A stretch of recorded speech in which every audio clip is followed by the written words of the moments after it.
We want to welcome you to the Bible teaching ministry of Fellowship Bible Church, where our desire is to honor God by faithful obedience to His Word. If you want to understand the Bible better, please continue to listen. You can reach us with questions or for more teaching audio and print material at our website, fbcaa.org. You can also watch our services live at fbcaa.org/live.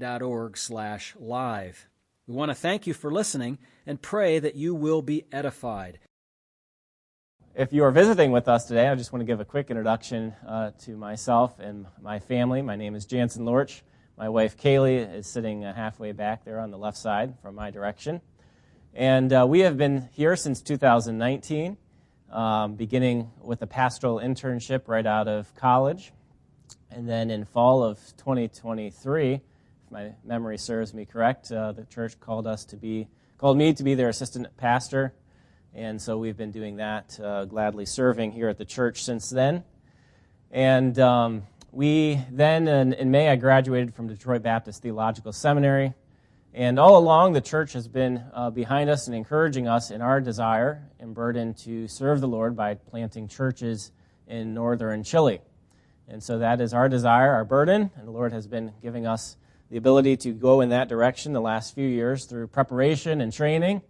And now some of that culminating to us joining Gospel Mission of South America. And before I get into that, I just want to give a huge thank you to our church family. We were gone for almost 4 weeks, and probably mostly a sacrifice for Pastor Matt, who had to pick up the load of teaching Sunday evenings and other things throughout the week that I normally do. And so I'm grateful to him, grateful for you guys allowing us to be gone for that long. And I hope today will serve as a little bit of a blessing to at least let you know what we were able to accomplish in that time while away. And so, like I just mentioned a moment ago, we left on June 8th and went to Fort Lauderdale, Florida, where the headquarters of Gospel Mission of South America is located. And we were there for 2 weeks, the first week primarily for what is called candidate school or candidate orientation. It's a time for those who have applied to the mission to be trained in the history of the mission, kind of the logistics of the missions, how it operates, even down to the financial side, health insurance, all those kinds of things that you might not think about, but that are important and are really their purpose. Their purpose is not a sending agency. That is the job, the responsibility of the church. They are facilitating local churches and sending missionaries. And so they emphasize that, and I want to emphasize that you are our sending family, our sending church. They are just facilitating that so that you don't have to carry that burden of, how do we get finances down to the Lorches, or how do we help with health insurance, or that kinds of thing, those kinds of things. So that is their aim, that is their purpose. We were there for 2 weeks. The first week, well, let me backtrack just for a moment. So how did we get to this point? Well, number one, in order to apply, you need a sending church, a home church. And that is you guys, Fellowship Bible Church. And then we needed to complete application. That included things like our salvation testimonies, kind of our spiritual state, maturity. 7 references. I don't know if you would think of that for something like this. Seems like you're applying for a government job or something. But they want to get a nice idea of your background, and so a number of you in the church helped with that, and some from our past at different churches or the seminary. And then a number of other short answer questions about our philosophy of ministry, philosophy of church membership, those kinds of things. And then a doctrinal statement, which we had to submit to the mission. And then candidate orientation. The first week, I'm not going to read all of that. You can kind of just glance over it. These are some of the topics that we covered.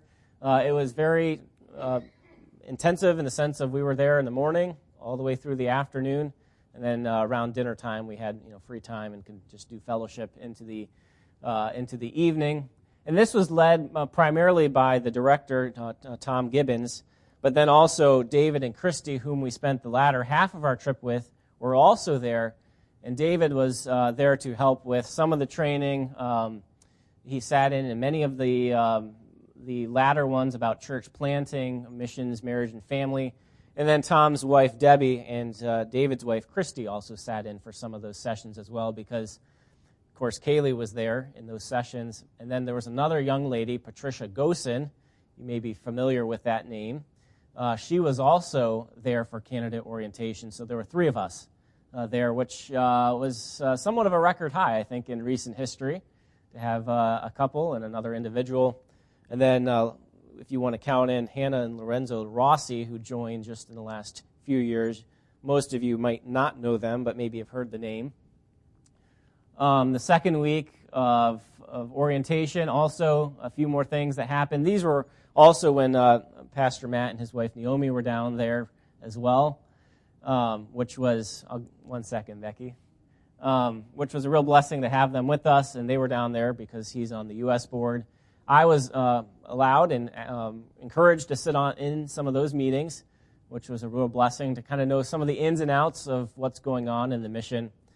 And that is a real kind of blessing and a real just good thing, I think, about Gospel Mission of South America is that, these meetings are not, behind closed doors where no one's allowed in. They welcome any missionaries who are in the area who want to come to sit in. It's open to the mission family to be a part of. Of course, if there's sensitive things, maybe, they might have to step out for a moment, but most things are very open. I appreciate that. Becky, you had a question. Yes. Yes. That is, I guess I thought I had it earlier. Oh, it is. So on Tuesday, Principles in Practice. That's just a shortened version of that. So that's kind of like the bylaws of the mission, some of those kind of nitty-gritty things that are for us to know and abide by. If you have questions, I want to hear them. Just so you know, I'm going to leave probably the last 10 minutes or more for Q&A. So don't worry if I kind of skip over you. It's because I want to hear your question, but we'll try to reserve them mostly for the end. And then Thursday evening, around 10 o'clock in the evening, David and Christy, who I'll show a picture of in a moment, they are the missionaries we spent our 2 weeks, the latter 2 weeks with. They and their son Lucas and us 4 got in cars and drove to Miami around 10 o'clock in the evening.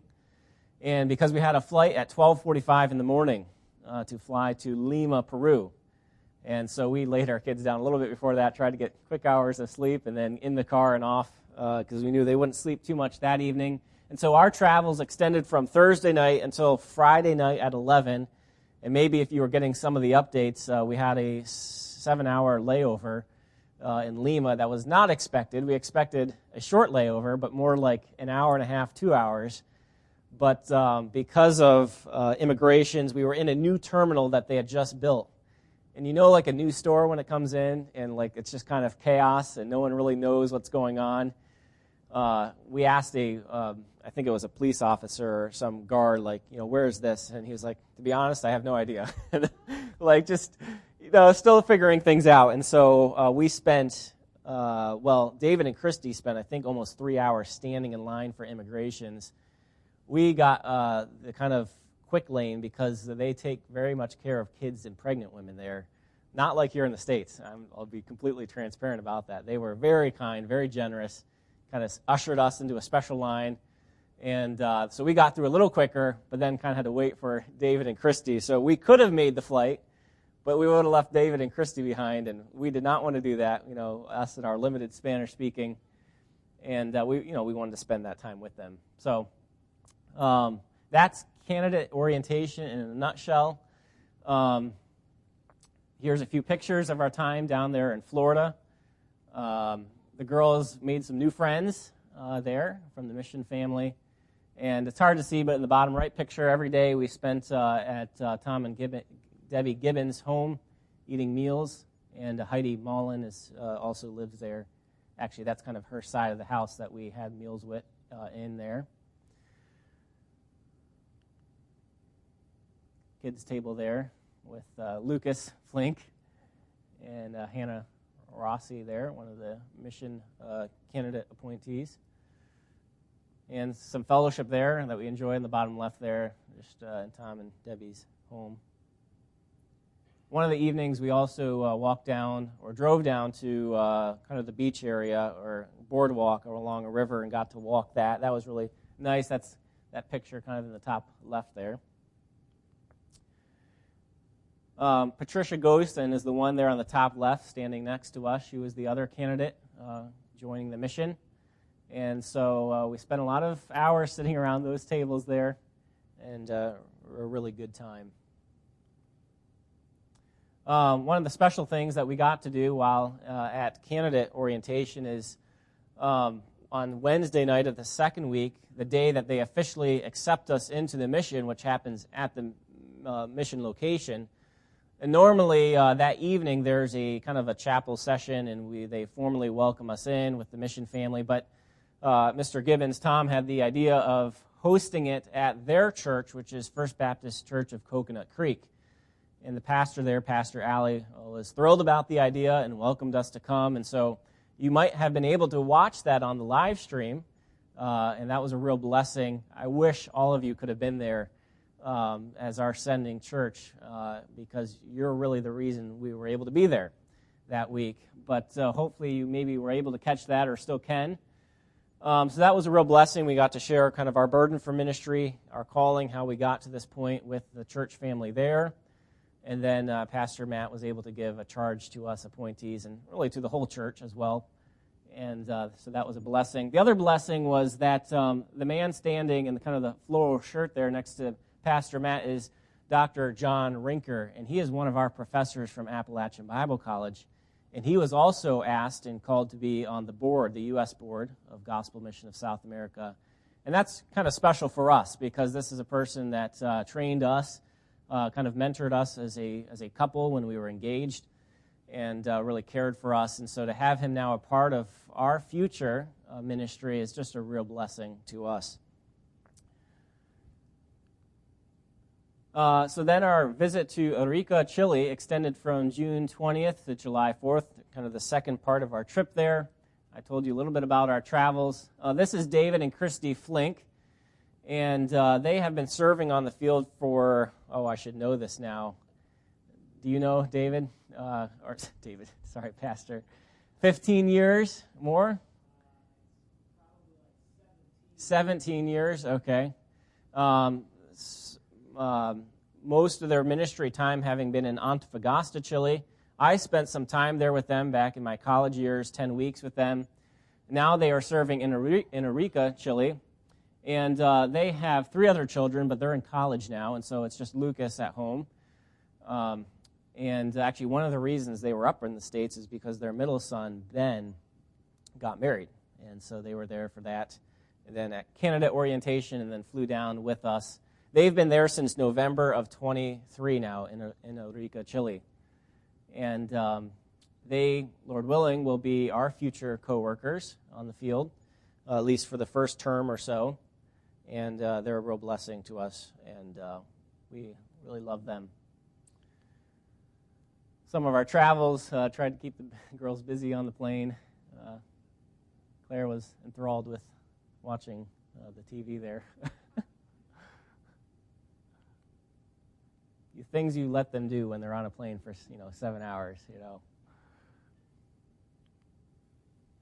So Arica is located on the northern border of Chile, right next to Peru, about 35 minutes away, about 15 kilometers, and then Bolivia to the east.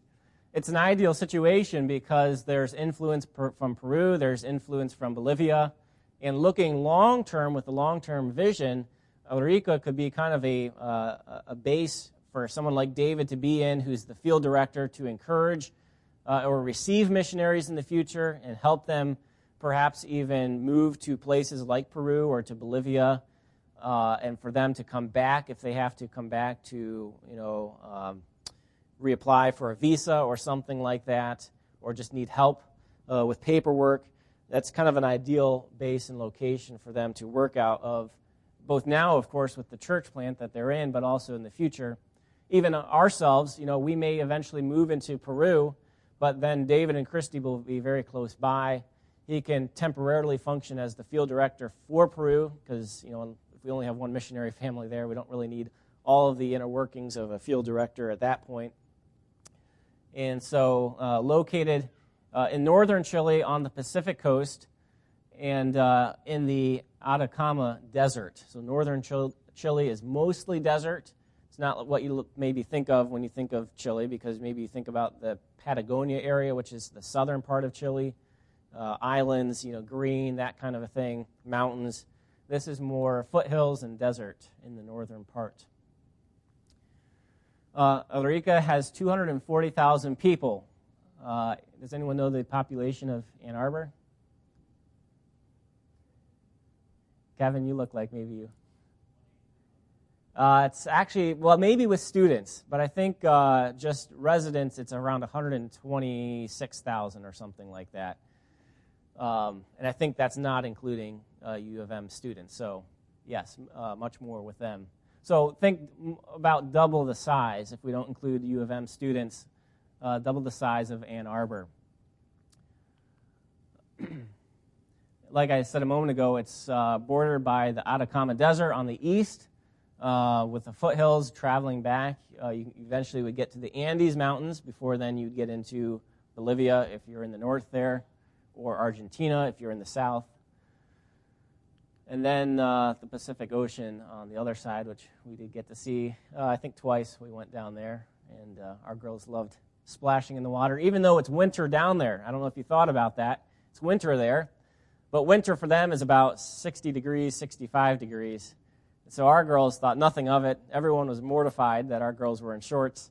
So we tried to not offend them and put jackets on them, even when they really didn't want them on, or the one time when we were down there, they were in bare feet because they were so sandy, and this grandma saw that Adare's blanket wasn't covering her right, so she went to move it and saw her bare feet, and she jumped back, and she's like, "Oh my!" And it's okay, they'll survive. In Arica, there are two valleys that go out from the city: the Azapa Valley and then the Utah Valley. We got to see a little bit of both. We drove up more of the Utah Valley. Very just stunning to look at, because you have the sand, and then you have all of this green at the bottom, the vegetation, because there's a river that flows down all the way into Arica and then into the Pacific Ocean there. And most of the vegetables, most of the crops that you find shopping in Arica come from this or the other valley. That's kind of unique, because where I was before in Antofa, they could really grow nothing. Most of it had to be imported or brought down from Arica or a city like this that has the ability to grow crops like this. And just very beautiful to look at and to experience there. And corn, all kinds of vegetables, which I'll show a picture of a moment in one of the markets that we were able to visit. This is the agro. Think of like an open-air kind of market with a roof over it for shade, but it's not like in a confined building. You can walk around. You can buy vegetables, fruits, technology, material for sewing, glassware, any kind of thing really, and much at a cheaper price than you would find at like a quote unquote Walmart or something like that. And you can buy in bulk as well, and it's a little cheaper that way. Those things on the top right, I know it's kind of dark there, but those are actually like, when you go to Walmart and you can buy a bag salad, or Kroger, that's their version of a bag salad. It's in water, you drain it, and you eat the vegetables there. Their salads are much more simple than ours. Like, we put on all the condiments and all the toppings and dressing. Theirs is more just like some vegetables, some olive oils, maybe some salt, and that's it. So you can buy flowers there, seasonings. This top right picture is kind of their goodwill, if you want to call it that. But it's you pretty much dig and you find what you want. It's not organized by size at all, really. It's kind of a free-for-all. So if you're into that kind of thing and you want to spend the time doing it, that's fine. If you have two little kids in tow, it's maybe not the best place to try to find, 4T clothes or something like that. The bottom right is the entrance. It's very sad, though, because right at the entrance there it's kind of dark there, but it's an image of Mary. So it's a place of prayer to Mary. And that's some of the Roman Catholic influence that you'll see. Very sad, very lost. A little bit more of the same place there, the Agro. And then we did a little bit of tourism throughout the week, a little driving around. Pharmacies are all kind of individual thing. There's no such thing as like, you go to Kroger and there's a pharmacy in there. That's not a thing. You have to find a pharmacy that you like in town. So there's dozens of them. The top left picture, which is small there, of Adre and Clara, that's at what's called Jumbo. So your kind of typical grocery store there. They have another one called Líder, which is their Chilean Walmart. I mean, it's owned by Walmart. It has a little Walmart symbol, and that's their Walmart, which I think is the one on the right there. That's their international section, so you can find some really expensive things from the States there if you want. A few more things throughout the city. I don't know if you noticed in the right picture there's kind of like some damage. I don't know if it was one of those cranes, but a crane fell down through that building. That's a gym there, actually. And then some of the beauty of Arica, even though it's mostly desert, there's still some amazing plants that grow, and it's just very, very beautiful, God's creation. I threw this in just for fun. Anyone know what this might be? It is a golf course. This is their version of a golf course in the desert. So the lines are the fairway. The black there is the putting green. They lay oil down. I know we would not do that in the States, pour oil on the ground. But they tamp it down so it's a flat, hard surface. That's the greens. The trees are like out of bounds, so if you hit into there, you gain a stroke. I don't think you can tell, but there's some blue rocks. That is the river. So if you hit it in the water, that's also, a penalty too, even though there's no water there. It's just the blue rocks. So if you're into golfing, I think you can play for like $10, 18 holes. So pretty good deal. In the desert, it means dust, dust, dust. I don't know if you can tell on Claire's feet. They are black. And, in the city, it's very much city, so you don't really have a property. You have a garage in your house. But the garage is usually pretty nice, maybe tiling on the garage floor. So they use that for their church services, but our girls use that as their playground in the week, during the weekday. But, you imagine barely ever any rain, so dust just accumulates. Here it might accumulate, but then the rain kind of washes it away. And I told Pastor Matt this last week. It really gave a picture of, why in the New Testament there was foot washing so much. We probably washed their feet sometimes 5 or 6 times a day to avoid, tramping too much dust onto their rugs and stuff like that. It's just basic practice there. Maybe you should wear shoes, obviously, but trying to keep shoes on our girls' feet every time they come in and out was, not worth it. So just wash the feet. Chile has 18.7 million people. Arica itself has 240,000, like we said. This is the Morro, which is really just a mountain outcropping by the ocean there. To me, it's a picture of the need for both, churches that are built on solid ground, the truth of God's word, but it's also a sad image because there are many, if I can just keep it in simple terms, who have taken their life off of that as well. And it demonstrates the lostness and the sadness, the depressing lives that people live when they don't have Christ. And so there's kind of a positive and a negative image there, in my mind at least, of the great need for strong, sound churches because of the lostness of those there. Part of that is because upwards of 70%, and maybe more, are Roman Catholic. That's a huge influence in the country of Chile. You see it all over, cathedrals and parishes. This one is in Arica. We saw this. We actually were able to go into it. Tons of images on the walls. Mary in kind of an encased glass thing that you can pray to. Saints, things like that. So they are ensconced in their Roman Catholicism. Although many, like here in the States, are leaving religion in general, and so there's a growing number of non-religious, atheistic, agnostic people in the younger generations.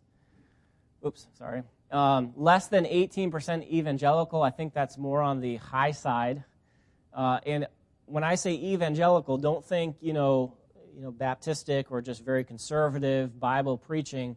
This could include charismatic churches, Pentecostal churches, kind of the whole gamut. Those who may not even be preaching the true gospel, or at least a watered-down version, preaching the prosperity gospel, those kinds of things, preaching or teaching sign gifts, all the healings, those kinds of things. So, we're using this term very broadly, which means that the number of actual Bible-preaching sound churches is much, much, much smaller in Chile.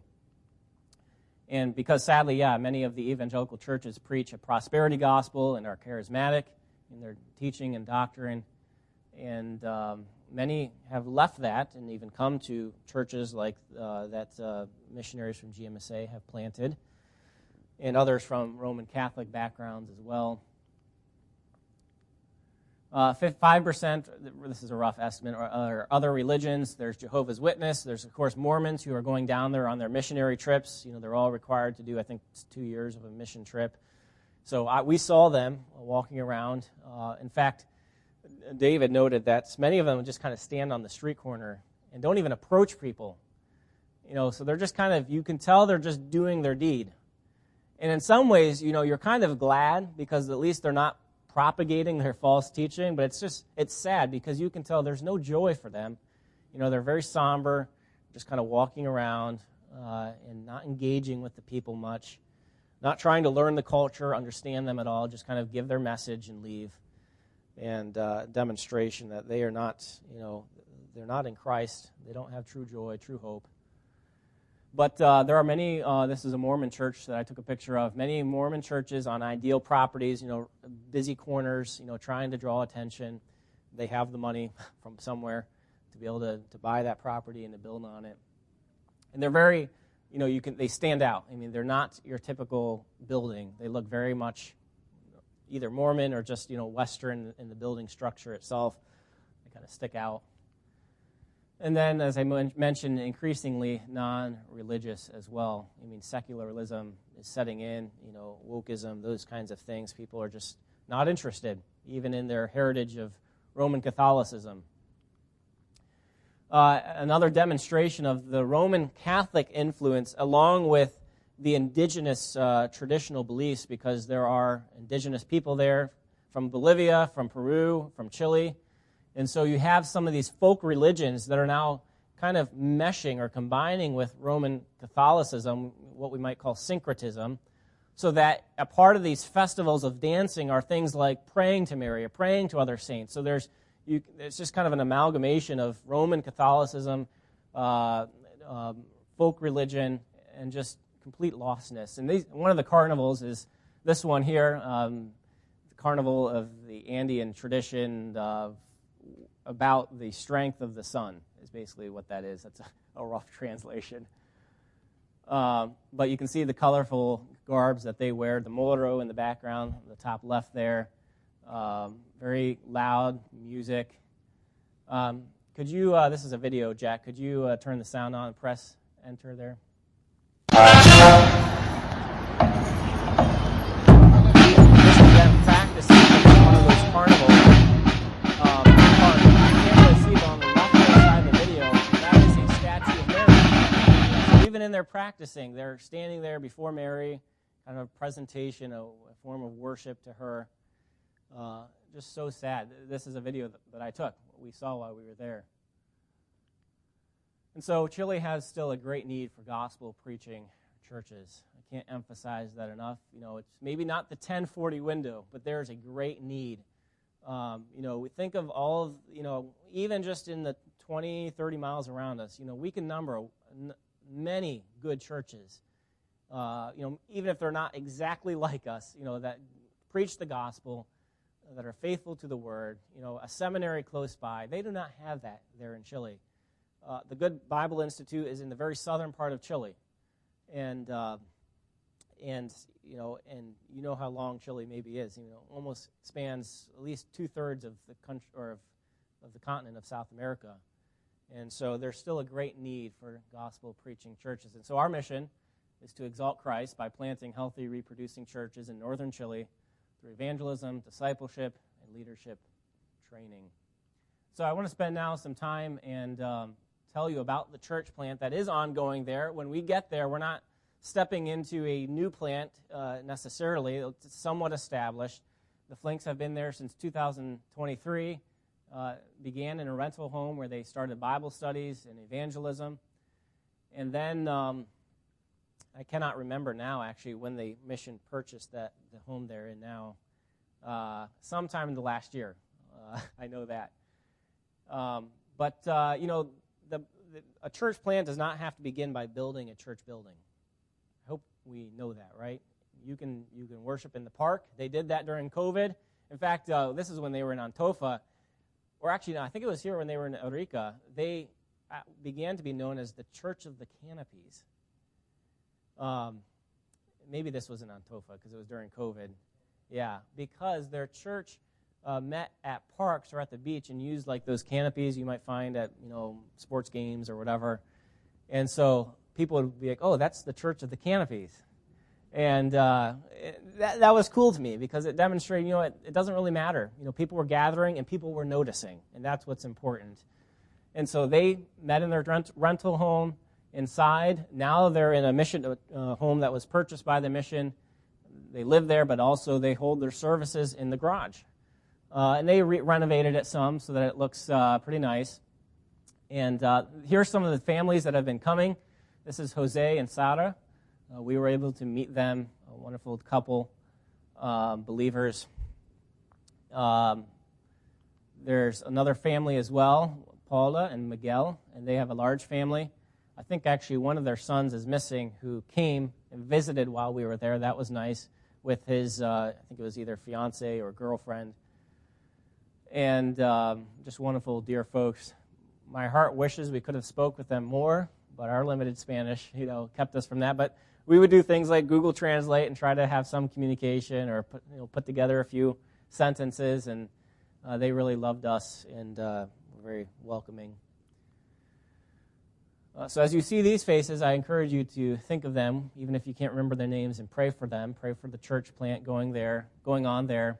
There's a few more folks. I won't try to name them all now. I frankly still am working on the names. And now, so now they live in this city, which on the right-hand side, one story, at least for right now.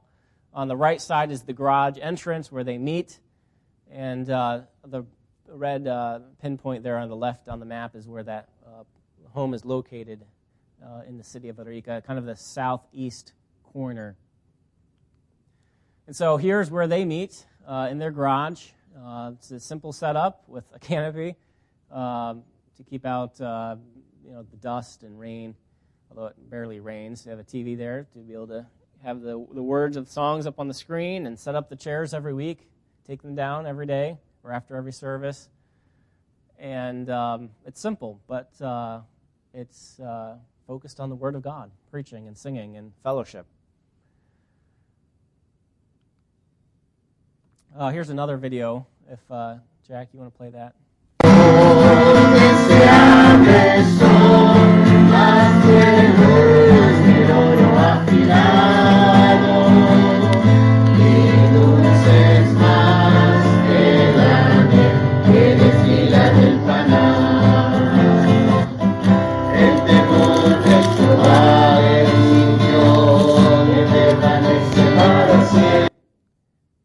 The nice thing about songs is you have the words up there, so you can kind of pretend like you know Spanish, and you can sing them. And there are many of the songs, it's songs we know. So whether you can translate every word in the moment, you kind of are going through the English words as you go. So that was a really enjoyable part. And then also they do scripture reading, whatever passage Pastor David is speaking from, and they take a turn, each read a verse. So that we could also participate in because we at least know how to pronounce the words in Spanish. So that was another way we could kind of feel a part of things, at least a little bit. There was also prayer meetings on Wednesday night.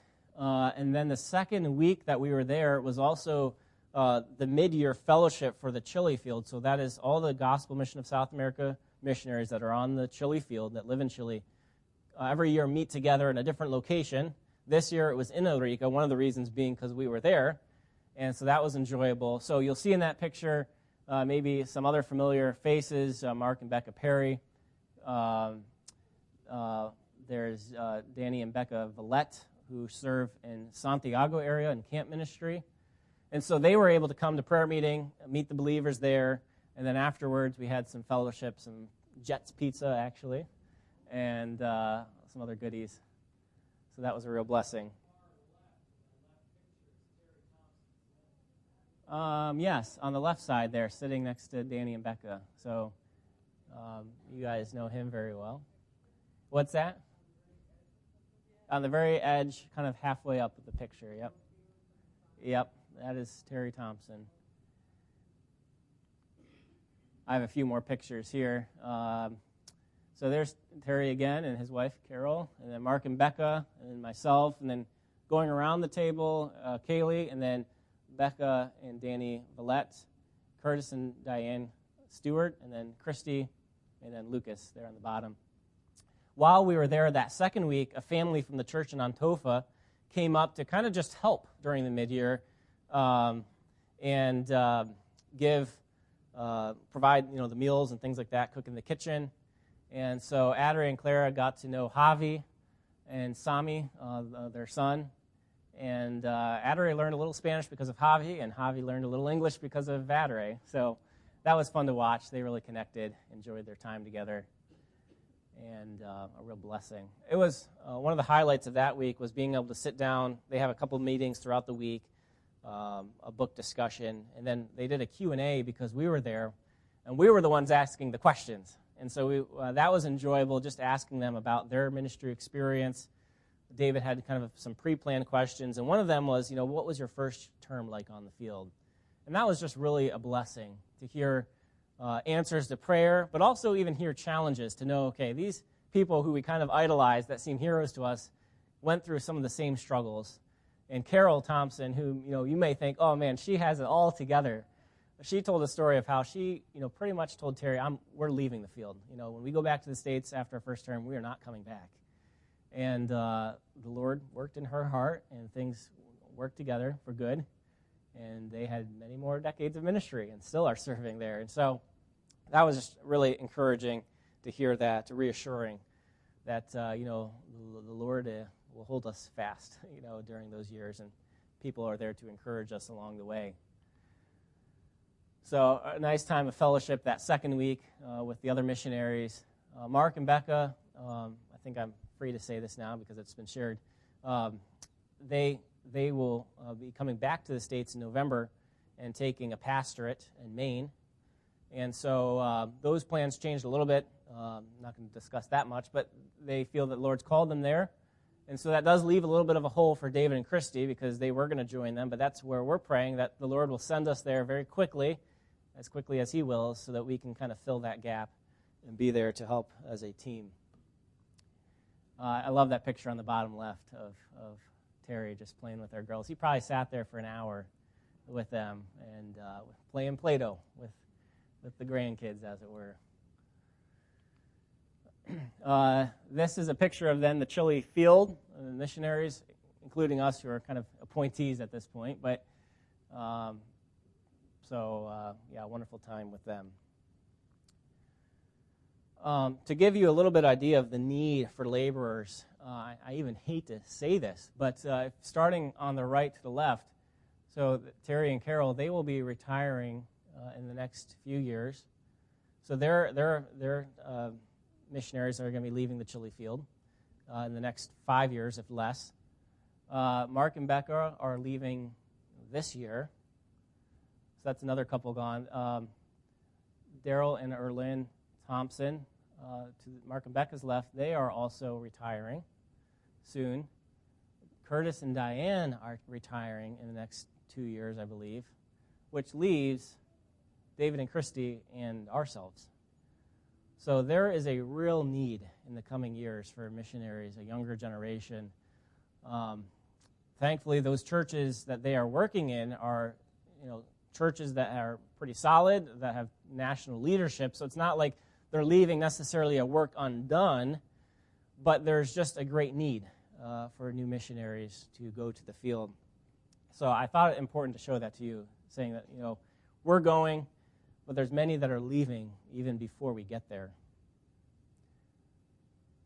So that leaves, Eureka there in the top left, that means all those cities below are not going to have, GMSA missionaries in the next 5 years.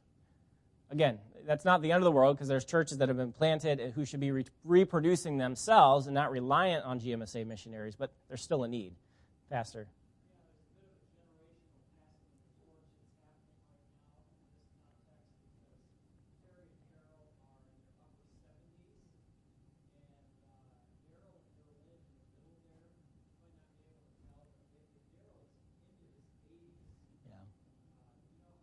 I don't know.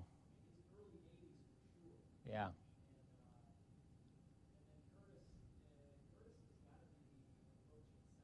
I think so. I think that's true. Maybe like 68 or 69.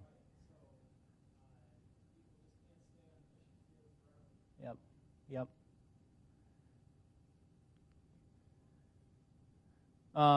The blessing, though, is that there is a family, a Chilean family, Hans and Jenny, and their 3 daughters, who are from southern Chile, who have reached out to David and Christy. This is now more than a year, or maybe 2 years ago, and say, hey, we want to move to Eureka. He has been a pastor. He's not currently, but he wants to come up. He wants to be a part of the team, and that is a real blessing, because that means potentially in the next few years we will have someone there, a family, who could potentially be handed the church over to as leadership amongst any other leaders that are raised up in that church. And so that's what we're praying for, is not for missionaries to stay in one place forever, but for nationals to come up to the call, to have a desire to be serving the Lord in ministry. And they're kind of moving there by faith, meaning he's going to find a job there, but the church is not in a position. It's not really even a church yet. I mean, there's meetings, there's services, but they're not in a place to support this family. So they're coming in faith, going to find a job, live there, and just be a part of the church, be members there. It's not like he's even being the pastor immediately. They're just there to be a faithful family, be a part of the ministry. Probably, yes, help with teaching here and there. But that's just a real blessing. I know that's an encouragement to David and Christy right now to have kind of somewhat of teammates, in the next year. They're planning to move there next March, Lord willing. All right, I'm going to save this for, probably not today. I want Kaylee to come just for a moment and give a brief testimony. And then if you want to go over time a little bit, we'll leave it for Q&A if you're of that mind.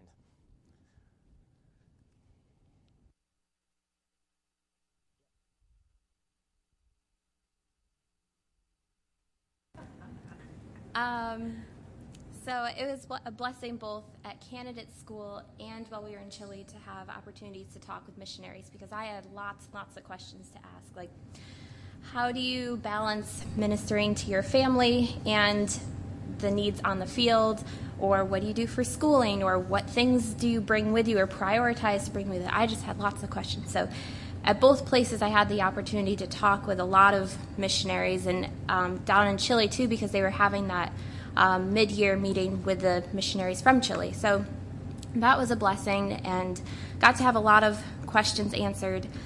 And another thing is just on the survey trip, David and Christy Flink were very intentional, just pointing things out to us as we would drive around the city and say, this is, this area of town, this happened here, or just they know a lot about the city and different things. Is they've already thought about, when you guys move here, if you guys rent for your first year, this might be an apartment complex that you might want to consider, and just looking at the details of that. So having taken a short-term missions trip, going to a foreign country, you think about, observe these different cultural differences and everything. But then when you go there with the intention of moving there eventually, it's a completely different mindset. Everything becomes personalized. And so that's really what I appreciate about this trip, and David and Chrissy just intentionally telling us things that were very personal to our family. And you have a growing family, you might want to consider this. And so that was just very, very helpful to me. And there was a lot of, just little highlights in the market that you showed. That was just, there's a conversion between pesos and dollars, but you could get like 3 red peppers for like 50 cents. And so it's like, whoa, this is great. And just the amount of produce, and it was all fresh and local and everything. And so that was just kind of exciting for me to see. And the girls loved just some of the, the ocean there, and the food they didn't seem to mind. They seemed to eat quite a bit while we were there. But one thing that I noticed is I just had this increasing burden to learn the language. And you realize that is such a need, because you try and have a conversation with someone there, and no, I'm not really sharing the gospel with the people that I'm meeting at the church there, but I can't even encourage them there. My time there with them, and I know that they might be going through a hard time, but I could maybe talk to them, but I can't understand what they're saying. They talk too fast, they slur it all together, and I could ask them a question, but I'm not going to understand their answer. So it just gave me an increasing burden to learn the language and to learn it well. And Lord willing, we will have the time in language school to do that. But so that's just kind of some of the takeaways that I had from this trip.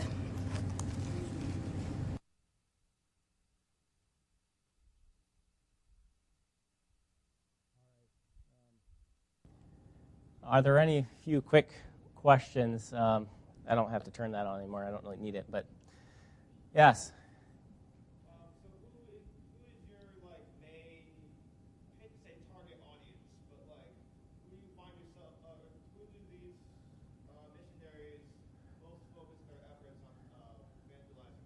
Yeah. Yeah, it's a good question. Our philosophy is that we are going to give the gospel to anyone who will listen. And so whether it's Catholics, Mormons, agnostics, atheists, we want to share the true gospel of Christ to them. So the churches you find there are very diverse, especially here. Diverse ethnically, with Peruvians and Bolivians, some Colombians, of course, Chileans. But we have some from the background of a Pentecostal church or Catholic. So we're not focusing on a particular target, except that we're ministering to those who live there. Of course, there probably are some expats there, people from the States. We're not avoiding them. There's just not that many there. But we would also minister to them if they're living there, or even just there temporarily and want a good church to attend. So, does that answer your question? Okay.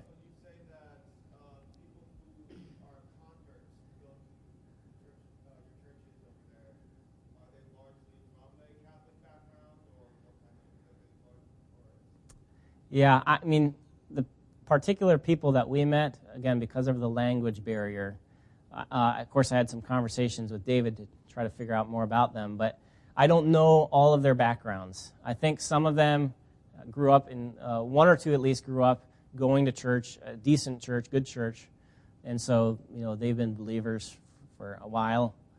Others are probably, yes, coming out of a nominally Catholic background, and some that actually are attending that are not believers would be more atheistic, that work at the university there, so really no religious background per se.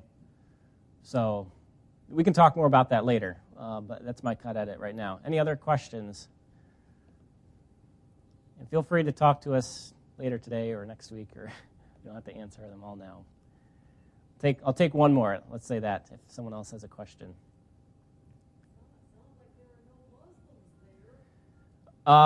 There is a Muslim presence. I did not particularly view it while we were there.